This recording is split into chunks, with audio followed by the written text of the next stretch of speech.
저희를 이곳에 모이게 하심을 감사드립니다. 하나님, 늘 새로운 당신이시기에 또 다른 새로운 은혜로 우리와 만나실 거라 믿습니다. 우리가 그런 새로우신 주님께 더욱더 가까이 다가가는 우리를 되게 하여 주시옵소서. 감사드렸고 이 모든 말씀 이 시간의 주인 되시는 예수 그리스도 이름으로 기도했습니다. 아멘.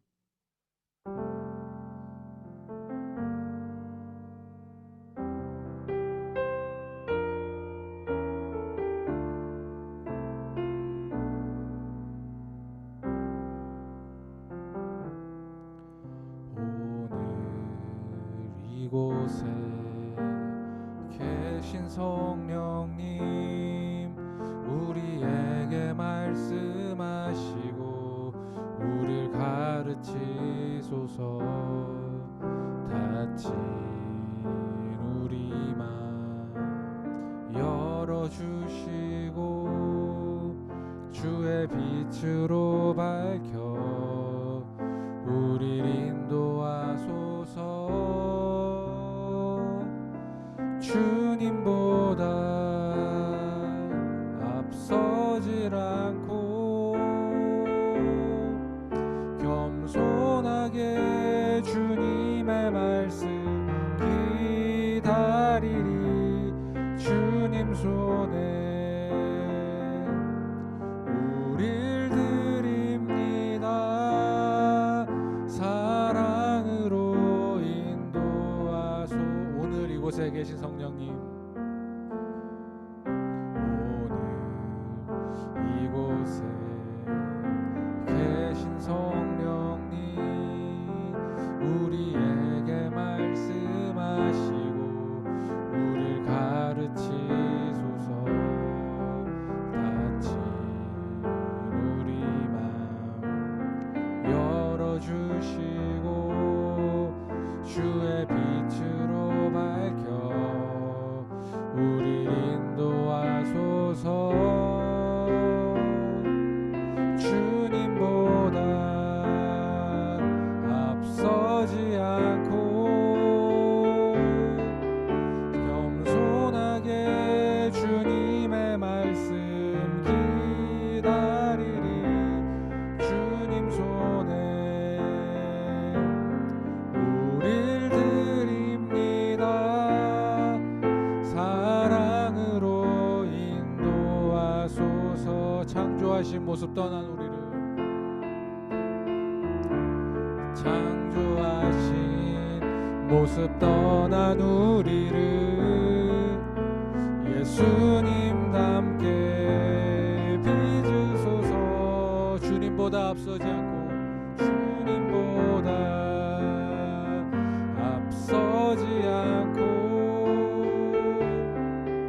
겸손하게 주님의 말씀 기다리리. 주님 손에 우릴 드립니다. 사랑으로 인도하소서. 오늘 이곳에 계신 성령님, 오늘 이곳에 계신 성령님, 우리에게 말씀하시고 우리를 가르치소서. 닫힌 우리 맘 열어주시고 주의 빛으로 밝혀 우리를 인도하소서. 주님보다 앞서질 않고 겸손하게 주님의 말씀 기다리리. 주님 손에 우릴 드립니다. 사랑으로 인도하소서. 창조하신 모습 떠난 우리를, 창조하신 모습 떠난 우리를 예수님 닮게 빚으소서. 주님보다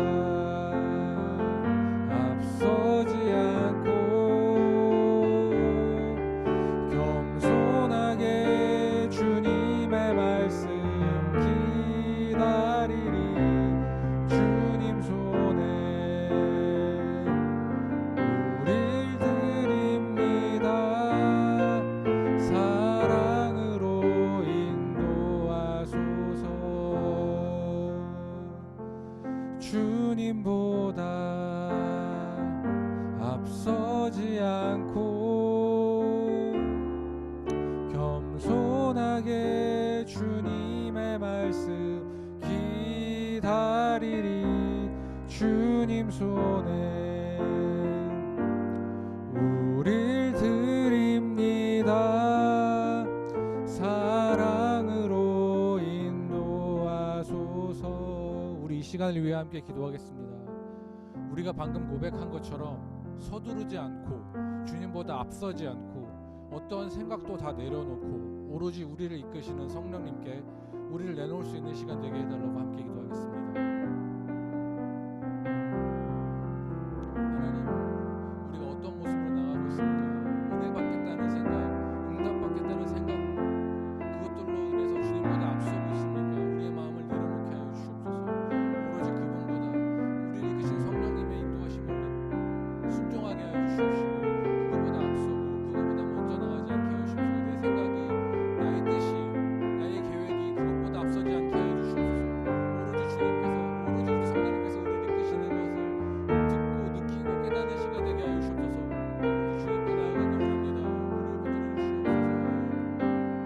주시옵소서. 오로지 주님께서 우리 인도하신 대로, 성령님께서 인도하신 대로 그 소리에 귀 기울이는 우리 되게 하시옵소서. 오로지 그 역사하심을, 그 이끄심을 믿게 하여 주옵소서.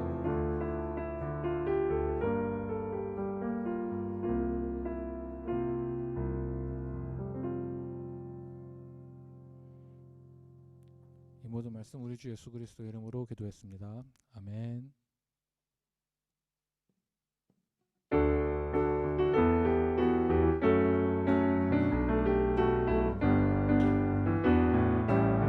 주의 이름 안에서 주의 성소로 가네. 주의 이름 안에서 주의 성소, 주의 더러운 이곳에 우리 기쁘게 왔네. 거룩한 보좌 앞에서 따뜻함을 느끼네. 우리 마음 경배하며 찬양이 제사 드리네. 찬양의 제사 드리며 성도로 들어갑니다. 찬양의 제사 드리며 성소로 들어갑니다. 우리 모두 주님께 감사의 제사를 드리네. 우리 모두 주님께 기쁨. 우리 1절로 다시 한번 고백하겠습니다. 네, 주의 이름 안에서, 주의 이름 안에서 주의 성소로 가네. 영광스러운 이곳에 우리 기쁘게 왔네. 거룩한 보좌 앞에서 따뜻함을 느끼네. 우리 마음 경배하며 찬양이 제사 드리네. 찬양의 제사 드리며 성소로 들어갑니다. 찬양의 제사 드리며 성소로 들어갑니다. 우리 모두 주님께 감사의 제사를 드리네. 우리 모두 주님께 기쁨의 제사들, 찬양의 제사드리며 찬양의 제사 드리며 성소로 들어갑니다. 찬양의 제사 드리며 성소로 들어갑니다. 우리 모두 주님께 감사의 제사를 드리네. 모두 주님께 기쁨의 제사들. 우리 2절로 고백하겠습니다. 주의 말씀 주시고 우리 감사드리네. 주의 날개 그늘이 우리 피난처 되네. 주의 길을 따르며 상황 속에서도 찬양의 제사 드리네. 찬양의 제사 드리며 성소로 들어갑니다. 찬양의 제사 드리며 성소로 들어갑니다. 우리 모두 주님께 감사의 제사를 드리세요. 우리 모두 주님께 기쁨의 제사 드리 찬양의 제사 드리며 찬양의 제사 드리며 성소로 들어갑니다. 찬양의 제사 드리며 성소로 들어갑니다. 우리 모두 주님께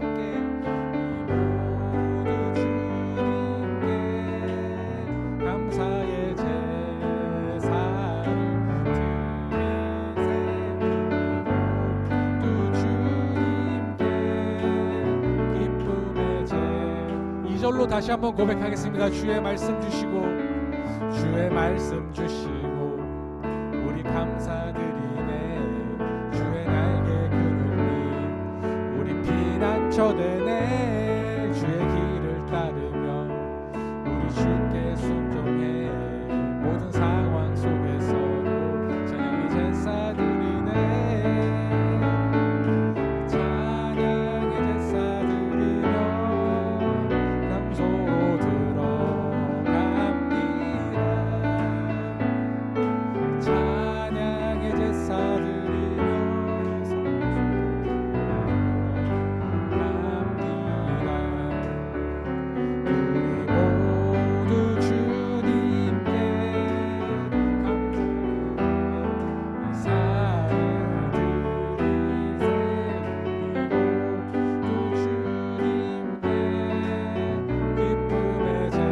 우리 모두 주님께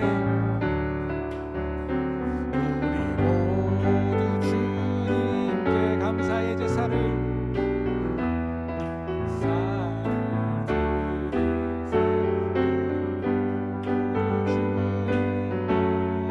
기쁨의 제사 드리네. 오라 우리가 여호와의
합시다. 오라 우리가 여호와의 산에 올라.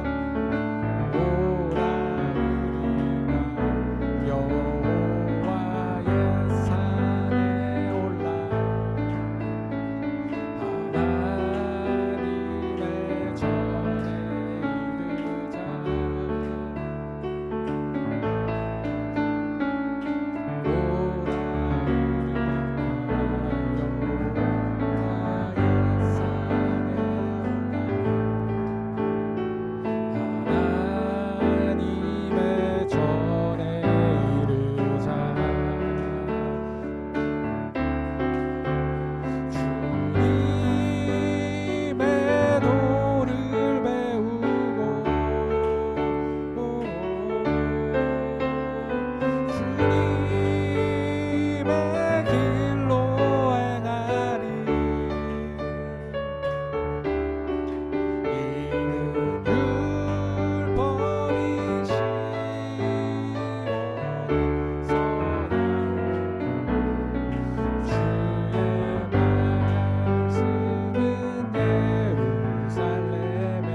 주님의 도를 배우고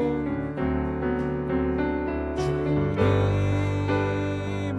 도를 배우고 주님의 그 길로 행하리. 주님의 길로 행하리.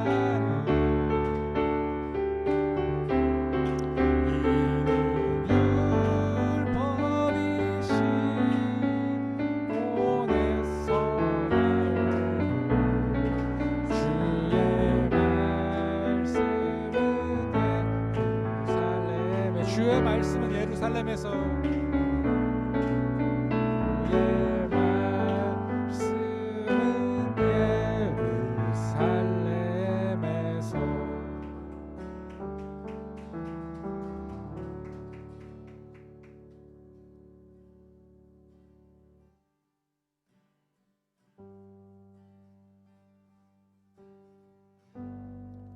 우리가 살고 있는 이 세상은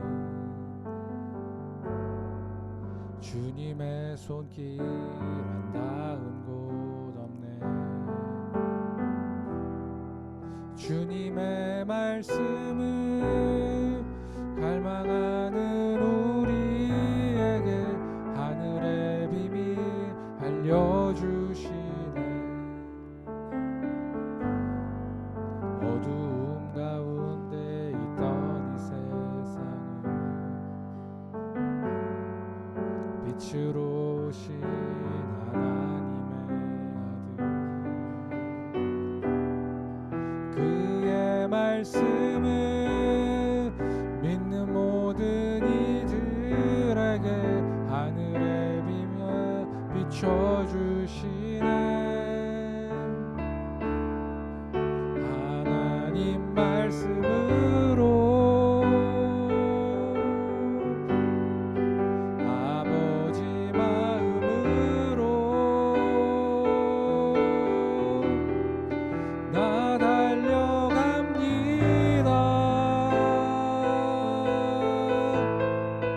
나 돌아갑니다.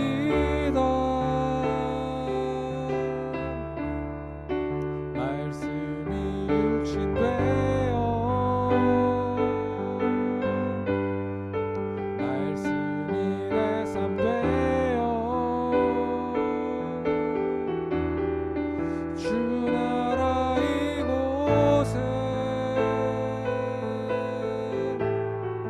주님 뜻 내 안에 이루소서. 다시 한번 고백하겠습니다. 우리가 살고 있는 이 세상은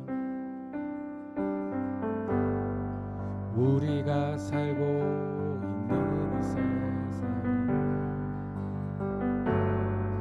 주님의 손길 안 닿은 곳 없네. 주님의 말씀을 갈망하는 우리에게 하늘의 비밀 알려주시네. 어둠 가운데 있던 이 세상 빛으로 오신 하나님의 아들 그의 말씀을 믿는 모든 이들에게 하늘의 영광 비춰주시네 하나님 말씀으로 아버지 마음으로 나 달려갑니다 나 돌아갑니다 말씀이 육신 되어 말씀이 내 삶 되어 주 나라 이곳에 주님 뜻 내 안에 이루소서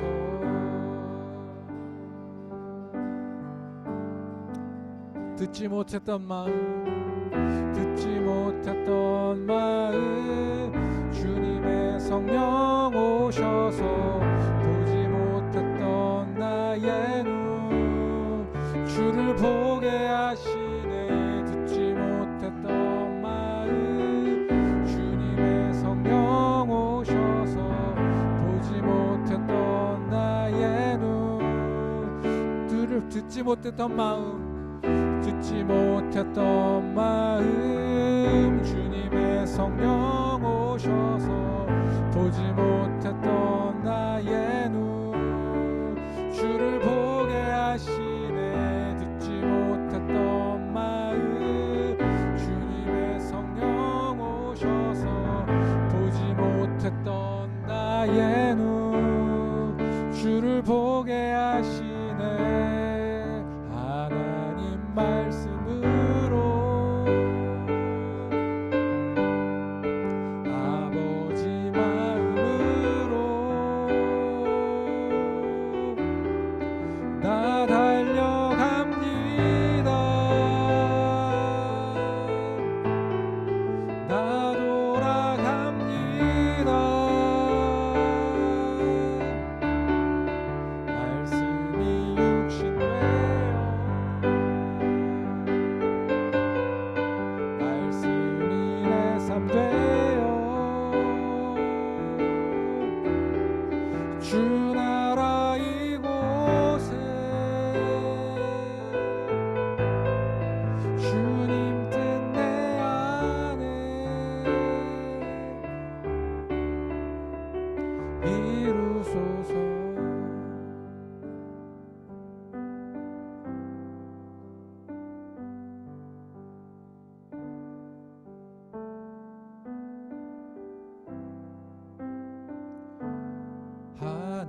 하늘에 나는 새도 주 손길 돌보시네 온 땅에 충만한 그 사랑으로 내 마음을 덮으소서 주 나를 부르셨네 주의 영광 위에 모든 사람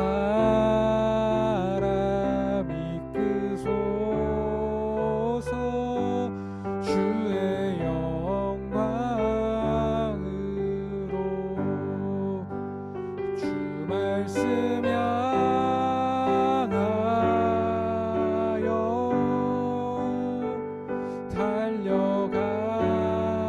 달려가리라 힘도 아니라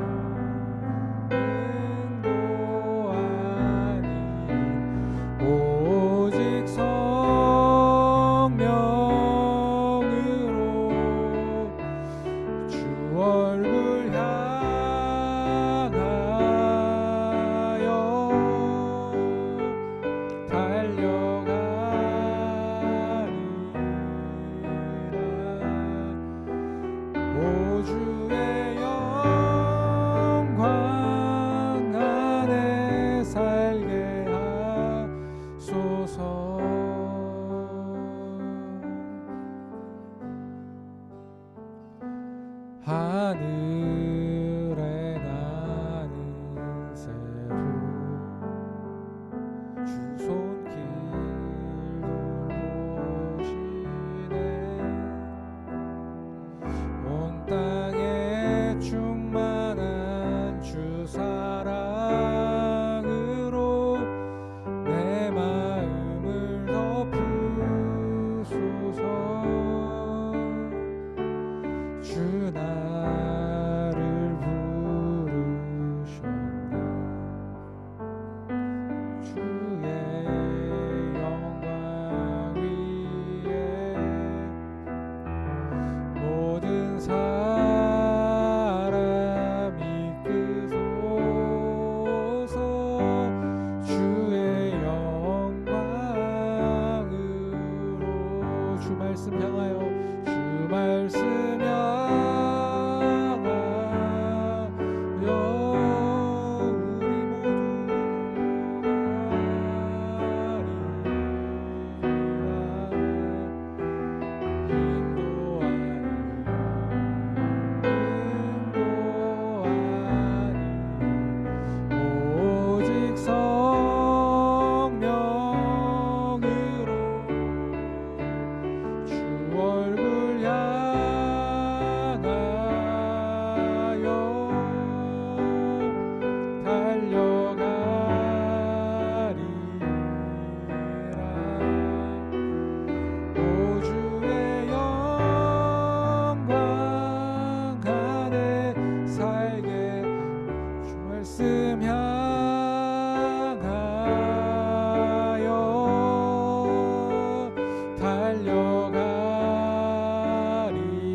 우리 시간에 함께 기도하기 원합니다. 우리가 이곳에 온 것은 우리가 이 시간을 이 자리를 기억해서도 아니고 우리가 이 시간을 위해서 특별히 우리의 마음을 더한 것도 아니고 우리가 이 시간을 위해서 특별히 우리의 시간을 내놓은 것도 아닙니다. 오로지 성령께서 우리를 이끄셨기에 우리가 이 자리에 와 있습니다. 우리가 그 성령께서 우리를 이끄심에 응답할 수 있게 우리가 그분의 얼굴만 구하는 시간이 될 수 있게 해달라고 이 시간에 함께 기도합시다.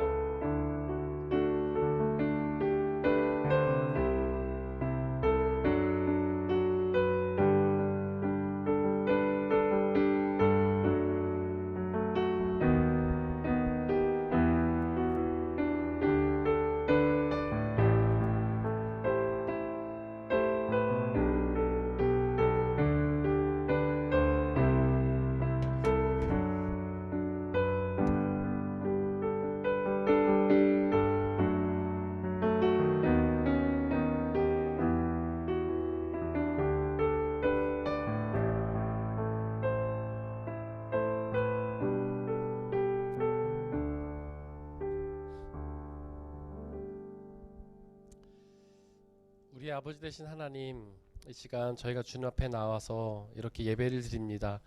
하나님, 저희에게 당신의 영이신 성령 하나님을 보내주시고 저희가 온 마음과 뜻과 정성을 다해 하나님을 높여드리고 온 마음과 뜻과 정성을 다해 주님의 음성에 귀를 기울이며 주님의 말씀을 온전히 듣고 깨닫고 믿어 그 말씀이 약속하시는 영원한 생명을 받아 누릴 수 있도록 역사하여 주시옵소서. 이 시간 오직 주님의 말씀만이 선포되게 하시고 말씀을 가로막는 모든 세력들을 물리쳐 주옵소서. 우리 주 예수 그리스도의 이름으로 기도드렸습니다. 아멘.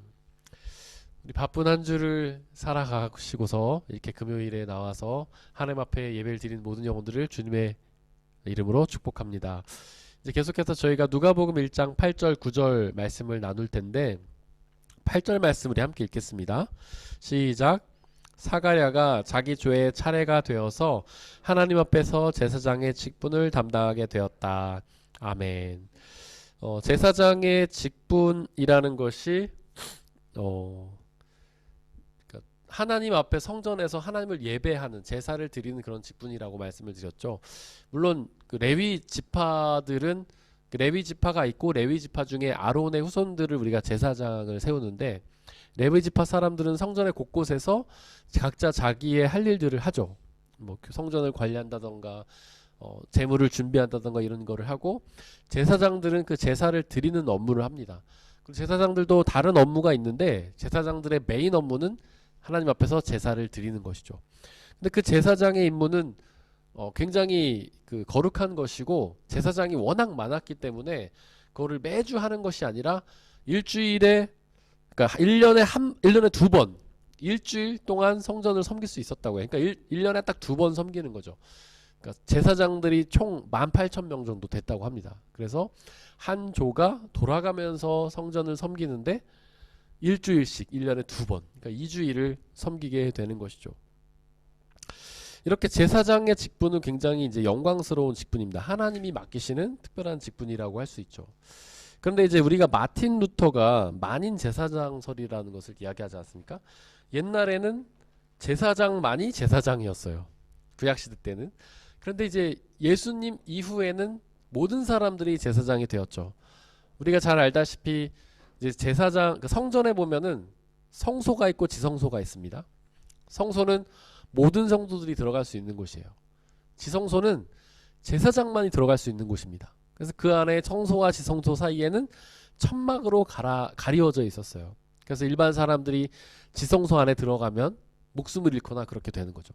그리고 제사장들도 그냥 함부로 지성소에 들어갈 수 있는 게 아닙니다. 준비를 해야 돼요.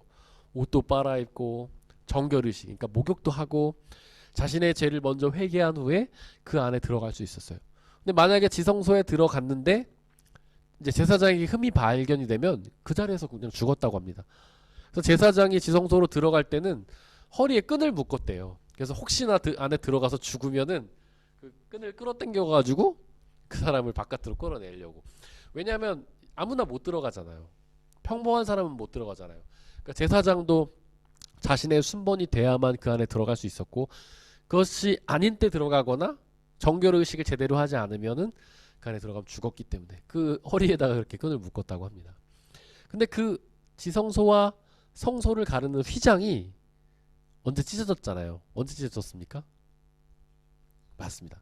예수님께서 십자가에서 달려서 돌아가실 때, 운명하실 때 그 성소와 지성소의 휘장이 찢어졌잖아요. 그건 뭘 의미하는 거냐면 더 이상 구분이 없어진 거예요. 특별한 제사장들만이 제사장이 아니라 주님 앞에서 모든 사람들이 제사장 역할을 할 수 있게 된 것이죠. 그래서 마틴 루터가 얘기한 것처럼 만인 제사장설. 이제 우리는 예수 그리스도의 피를 통해 하나님 앞에 지성소에 담대히 나아갈 수가 있게 된 것이죠. 더 이상 성소와 지성소의 구분은 사라진 겁니다. 우리가 예수 그리스도의 이름을 믿고 그분의 이름으로 회개하기만 하면 우리는 하나님 앞에 담대히 나갈 수 있었던 거예요. 이게 얼마나 대단한 건지 몰라요. 우리는 하나님 앞에 담대히 나가는 것에 대해서 굉장히 당연하게 생각합니다. 하지만 하나님 앞에 그렇게 나갈 수 있는 것은 굉장한 특권이에요. 우리가 방금 살펴본 것처럼 전 이스라엘 백성들 중에 18,000명의 제사장들, 그리고 거기서 자기 조에 속했을 때만 지성소에 나가서 하나님을 뵐 수 있었잖아요. 그렇지 않으면 함부로 하나님 앞에 나갈 수 없었어요. 그러면 죽을 수밖에 없었죠. 그러나 우리는 그 대단한 특권을 누리고 있죠. 우리는 1년 365일 언제든 하나님 앞에 나갈 수 있게 되었습니다. 예수 그리스도께서 죽으시면서 우리의 죄를 다 용서해 주셨기 때문에. 우리가 예수 그리스도의 십자가 사건을 유일회적 사건이다 그렇게 표현해요. 유일회적 사건, 단 한 번의 사건이라는 뜻이죠.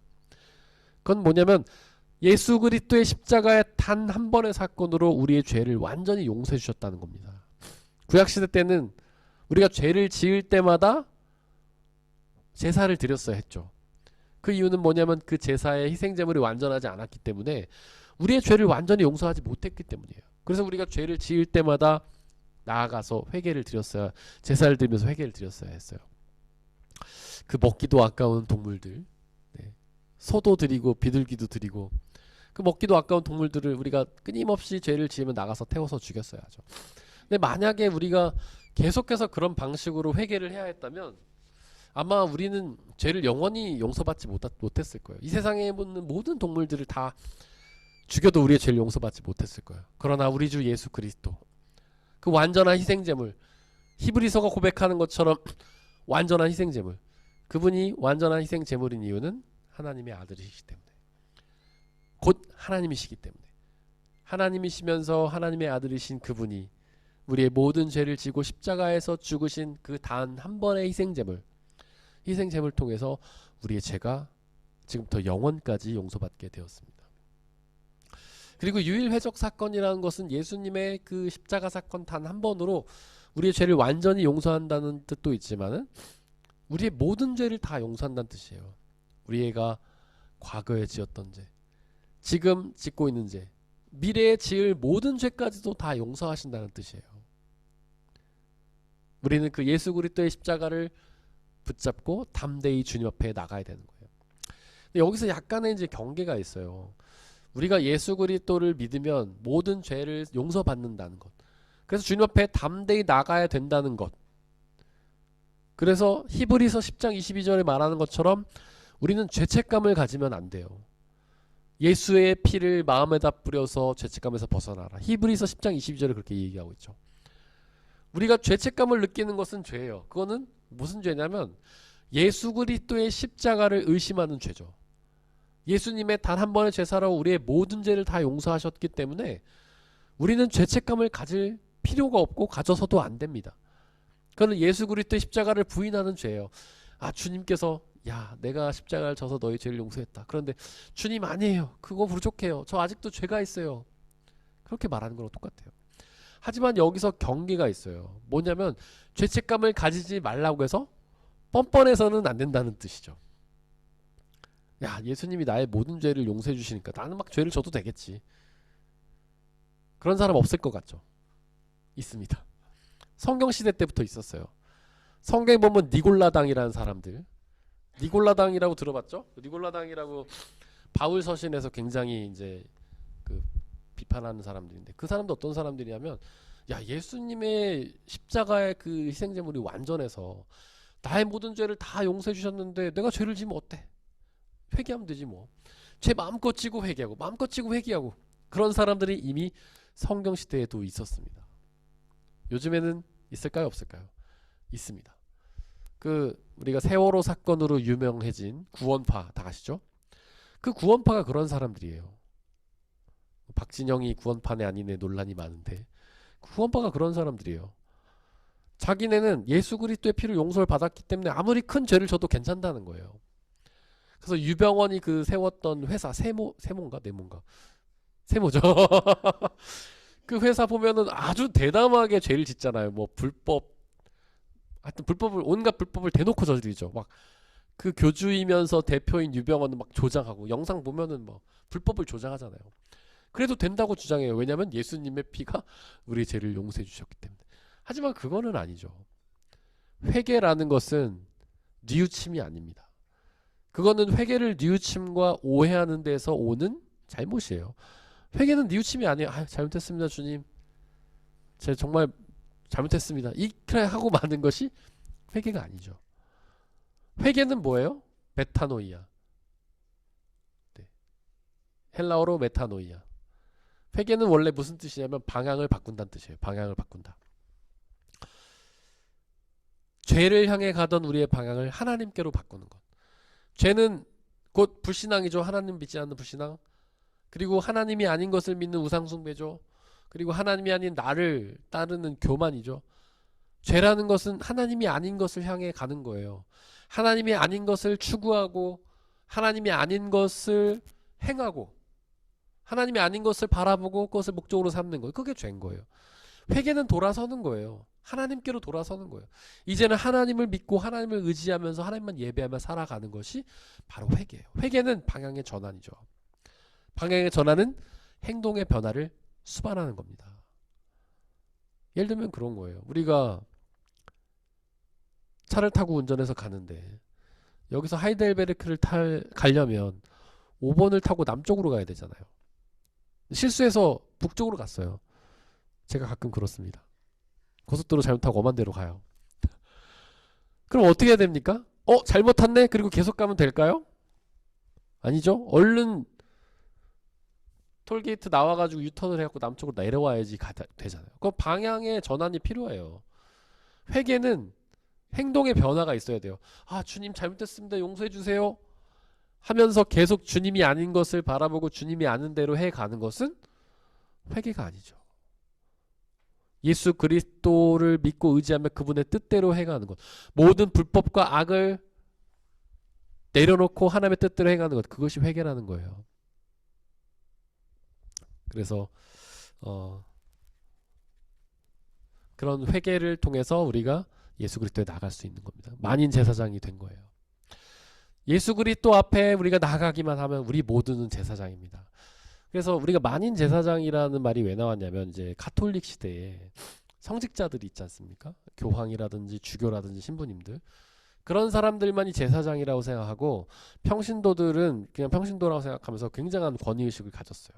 그래가지고 교황의 말이 곧 하나님의 말이죠. 옛날에 가톨릭은요, 정말 그런 조항이 있었어요. 교황의 말은 곧 하나님의 말이다. 성경에 없더라도 교황이 편지를 쓰면 그건 곧 성경과 같다. 가톨릭 사람들 그렇게 생각했어요. 신부님의 말에도 뭐 교황만큼 아니지만 굉장한 권위를 가져요. 신부가 얘기하면은 야, 신부님이 말씀하셨어, 이렇게 되는 거예요. 그래서 교황이 성경에도 없는 말을 만들어 가지고 쓰면 사람들이 다 성경인 줄 알고 믿었죠. 그 대표적인 것이 바로 면죄부잖아요. 교황이 교서를 내려서 야, 이제부터 너네가 면죄부를 사면은 모든 죄를 용서받아. 그게 바로 교황만이, 주교만이, 신부만이 제사장이라고 생각하고 권위의식을 가지면서 생긴 잘못들이에요. 그것에 대항해서 마틴 루터가 종교개혁을 일으킨 것이죠. 교황의 말은 사람의 말이다. 하나님의 말이 아니다. 그건 성경이 아니다. 그냥 교황의 말일 뿐이다. 성경과 같은 권위를 지니지 않는다. 마틴 루터가 성교회에다 붙였던 95개조 반박문이 그런 거예요. 교황은 교황일 뿐이고 하나님의 권위에 도달하지 못한다. 우리 모두가 하나님 앞에 제사장이다. 교황도 제사장이지만 마틴 루터도 제사장이고 평신도들도 다 제사장이다. 다만 그 역할이 다를 뿐이다. 제사장이 원래 뭐 하는 사람이죠? 제사장.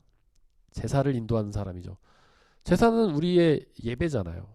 그러니까 제사장이라는 것은 예배를 드리는 모든 사람들이 다 제사장인 거예요. 각자의 모습으로 예배를 드리는 것이죠. 우리가 예배 안에 얼마나 많은 제사장들이 있습니까? 우리 엘피스 찬양팀 찬양으로 예배드리고, 저는 저 나름대로 예배를 인도하고 설교하고, 또 성가대, 파루시아 성가대, 그리고 봉헌위원들, 성찬 배종위원들, 성경 낭독자들, 대표 기도자들, 각자의 모습으로서 하나님 앞에 제사장으로 예배의 자리에 나와서 예배를 인도하는 것이죠. 근데 이제 종교가 약간 타락을 하면 권위주의가 계속 고개를 드는 거예요. 예수님 시대에도 바리새인들이 타락해가지고 그 가난한 사람들 막 손가락질하면서 아, 쟤네들은 헌금도 안 하고 기도도 안 하는데 저는 기도도 열심히 하고 헌금도 열심히 하고, 그래서 막 길에 서가지고 기도하고, 그 자기들과 평신도들의 거리를 두고 권위의식을 가지잖아요. 그러니까 예수님께서 그들을 향해 비판하시죠. 야, 이 독사의 자식들아, 이렇게 하면서. 근데 종교가 또 비판해서 가톨릭 교회가 비판을 하니까 또 이제 권위주의가 고개를 드는 거예요. 교황이 야, 내 말은 곧 하나님의 말이야, 이러면서. 종교개혁을 일으켜가지고 루터가 이제 모두가 평범하다 이렇게 만들어놨어요. 근데 여러분들 한국 교회도 요즘에 그런 권위의식이 있잖아요. 야, 목사님 말씀은 하나님 말씀과 같아. 목사님 얘기하면 뭐든지 들어야지. 목사님께 순종하는 것이 좋은 일이야. 네, 여러분들 아니에요. 목사님께 목사님의 말은 하나님의 말이 아닙니다. 목사에게 순종하는 게 하나님께 순종하는 게 아니에요. 네. 목사는 그냥 설교를 담당하는, 예배 인도를 담당하는 하나의 그 역할을 맡았을 뿐, 우리가 다 똑같습니다. 그래서 목사님을 너무 존중해 주지 마세요. 그러면은 목사가 타락합니다.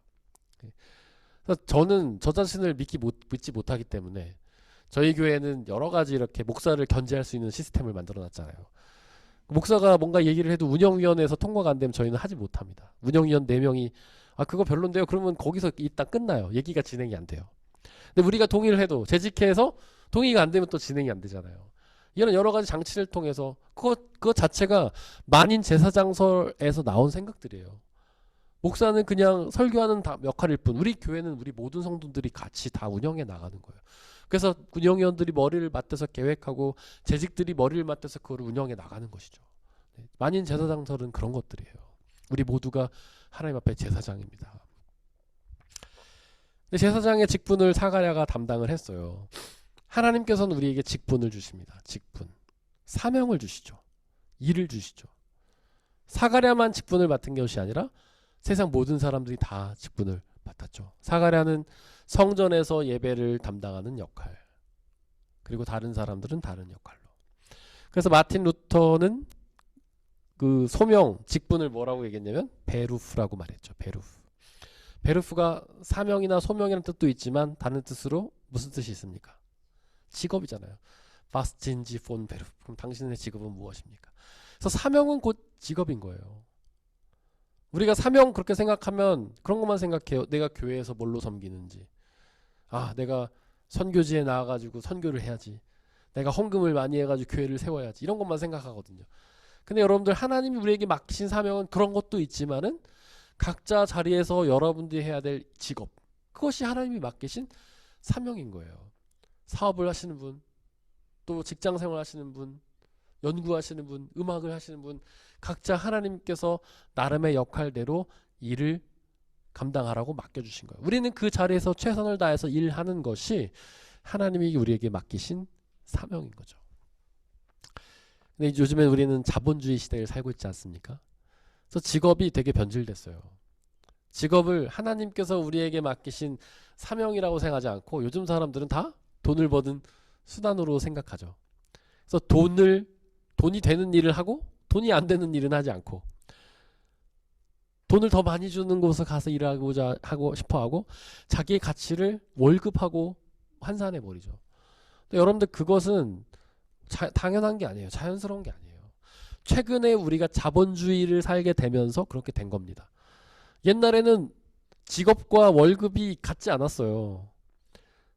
옛날에 뭐 노예제도 때 노예들이 열심히 일한다고 월급 받고 그러나요? 밥이나 먹여주면 감사하지. 직업은 하나님께서 우리에게 주신 겁니다.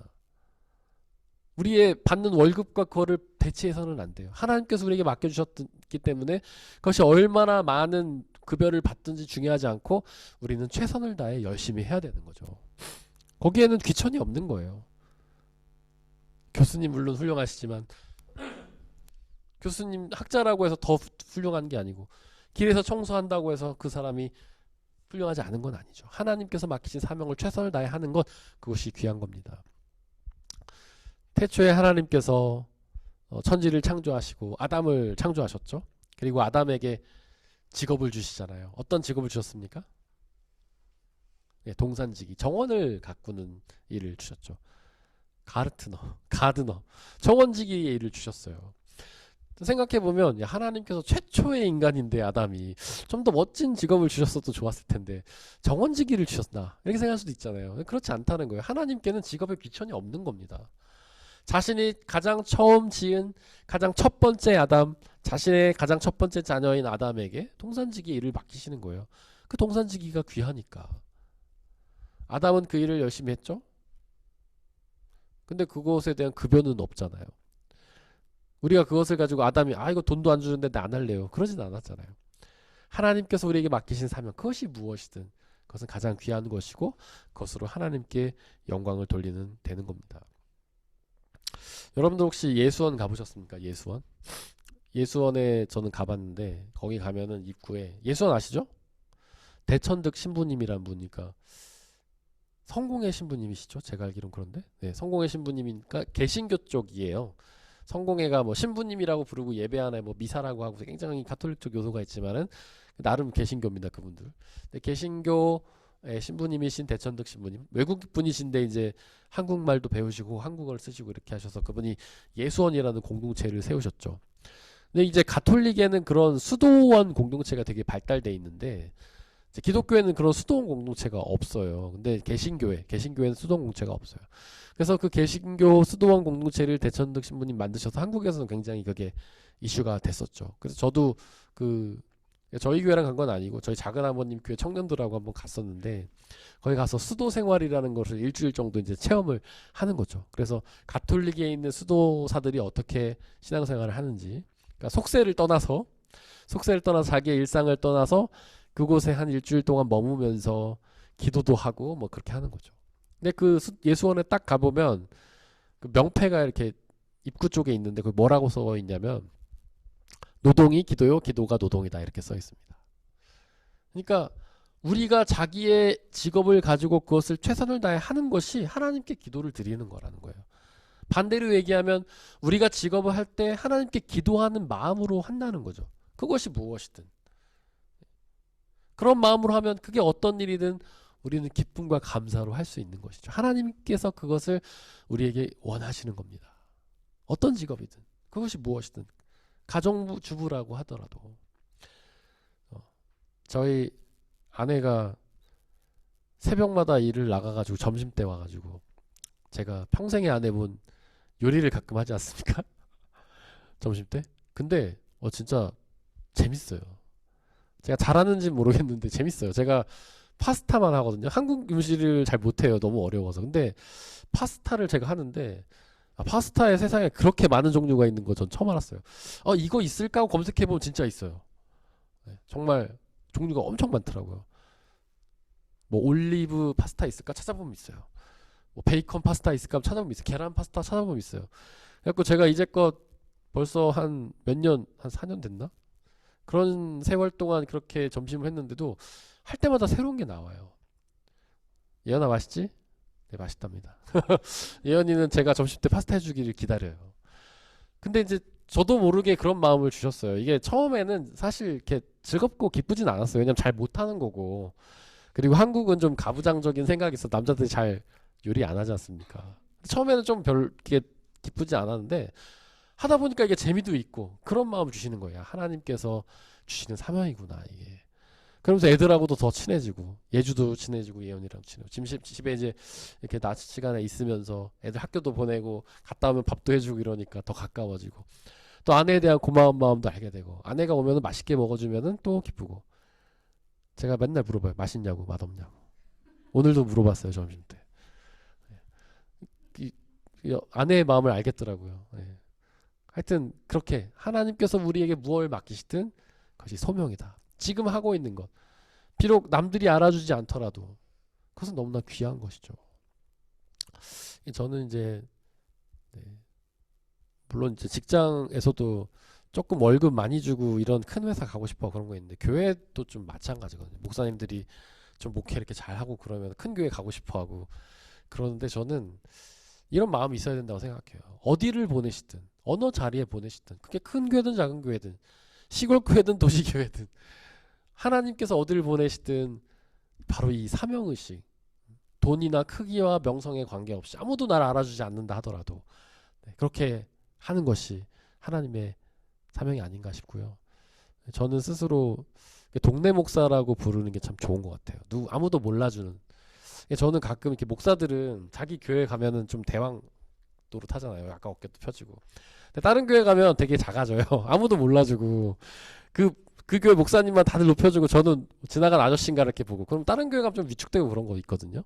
근데 저는 전혀 위축되지 않습니다. 저는 동네 목사라고 불리는 것이 좋고 우리 교회 사역하는 것이 너무나 감사하고 행복하고 어쨌든 제 얘기를 좀 너무 많이 했는데 어쨌든 여러분들도 여러분 그 자리에서 하나님이 주시는 그 사명을 가지고 직업의식을 가지고 무엇을 하든지 돈과 관계없이 기뻐함으로써 하나님께 맡기시는 여러분들이 되었으면 좋겠습니다. 우리 함께 찬양하고 기도하겠습니다.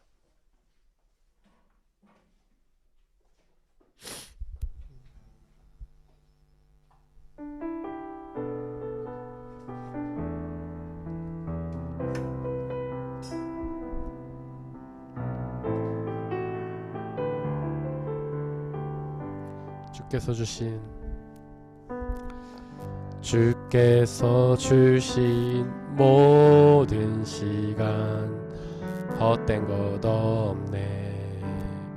그 어느 것도 주의 뜻 알기 어려워도 이유 있음을 알기 원해. 나의 모든 걸음이 주님 안에 있기에 주의 이야기 되네. 내 안의 한계를 넘어 일하시는 주, 크신 주의 은혜 내 삶을 이끄시네. 인생의 처음과 끝을 주관하시니 모든 삶 주님께 맡기네. 주께서 주신 모든 시간 헛된 것 없네. 그 어느 것도 주의 뜻 알기 어려워도 이유 있음을 알기 원해. 나의 모든 걸음이 주님 안에 있기에 주의 이야기 되네. 내 안의 한계를 넘어 일하시는 주, 크신 주의 은혜 내 삶을 이끄시네. 인생의 처음과 끝을 주관하시니 모든 삶 주님께 내 안의 한계를 넘어 내 안의 한계를 넘어 일하시는 주, 크신 주의 은혜 내 삶을 이끄시네. 인생의 처음과 끝을 주관하시니 모든 삶 주님께 맡기네. 이 시간 함께 기도하길 원합니다. 우리 주 예수 그리스도께서 십자가에서 죽으심으로 우리의 모든 죄를 사하셨습니다. 그렇게 우리는 더 이상 죄책감에 시달리지 않고 기쁨과 담대함으로 주님의 앞에 나아가야 합니다. 혹시 계속되는 반복되는 죄 때문에 주님 앞에 나아가지 못하고 망설이고 계십니까? 죄책감을 느끼고 계신가요? 그러나 우리의 예수 그리스도께서는 완전한 희생제물이시기에 단 한 번의 십자가 사건으로 우리의 죄를 다 용서하셨고 지금 현재 짓는 죄, 과거의 죄, 미래의 죄까지 다 용서하셨음을 믿으며 담대히 주님 앞에 나아간 우리가 되길 원합니다. 그리고 우리의 삶이 회개하고 변화되어서 더 이상 죄를 향해 나가는 삶, 하나님의 아닌 것들 향해 나가는 삶이 아니라 하나님을 향해 나가는 삶이 되게 해달라고, 오직 예수 그리스도를 향하고 예수 그리스도께 순종하는 삶을 살게 해달라고 이 시간 함께 기도하겠습니다. 사랑이 많으신 하나님, 우리가 온전히 예수 그리스도를 믿으며 나아가게 하여 주옵소서. 주님께서 십자가에 지시고 우리의 죄를 용서하셨사오니 우리가 담대히 그 십자가 사건을 믿으며 주님 앞에 나아가게 하여 주옵소서. 우리가 주님 앞에 담대히 나아가 모든 주님의 제사장으로서 역할을 감당하게 하시고 주님 앞에 망설이고 우리가 두려워 흔들하는 것이 아니라 담대히 주님 앞에 나아가 주님을 높여드리는 우리의 모습을 아버지 역사해 주시고 인도하여 주옵소서. 우리가 하나님 더 이상 죄된 모습에 머물지 않게 하시고 주님이 아닌 것들을 바라보지 않게 하시고 주님이 아닌 것들을 의지하지 않게 하시고 오직 예수 그리스도를 의지하고 담대히 주님 앞에 나아가는 우리의 모습이 될 수 있게 아버지 하나님 역사해 주시고 은혜 내려주옵소서. 성령 하나님 이끌어주시고 은혜 내려주시옵소서. 주님만 바라보며 담대히 나아가는 우리가 될 수 있게 아버지 역사해 주옵소서. 그렇다고 아버지 우리가 죄 뉘우침과 회개를 헷갈리지 않게 하여 주시고 하나님 우리가 죄를 뉘우치면서 회개라고 말하지 않게 하시고 우리의 삶을 변화시켜서 이제 주님을 향해 나간 우리의 삶이 되게 주여 역사하시고 은혜 내려주시옵소서. 성령 하나님 우리가 주님 앞에 담대히 나아가 주님의 제사장으로서 역할을 감당하고 주님만 높여드리고 의지하여 나가는 우리의 모습이 될 수 있게 아버지 하나님 역사해 주시고 은혜 내려주시고 붙잡아 주시옵소서. 과거에는 제사장들만이 제사장이었지만 예수 그리스도께서 십자가에 죽으심으로 우리의 모든 죄를 사하여 주심으로 우리도 이제는 주님 앞에 제사장으로 나아갈 수 있게 되었습니다. 비록 맡은 역할은 다르지만 우리 모두가 하나님 앞에서 제사장입니다.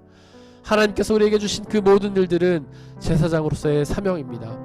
그 어떤 일을 맡기셨든 우리가 그 속에서 최선을 다하며 하나님의 사명이라고 생각하고 열심을 다해서 그 사명을 통해 하나님의 영광을 드러내고 주님의 뜻을 이루는 놀라운 역사가 있게 해달라고 이 시간에 함께 기도하길 원합니다. 또한 개인적으로 들고 나오신 기도 제목으로 함께 기도하겠습니다.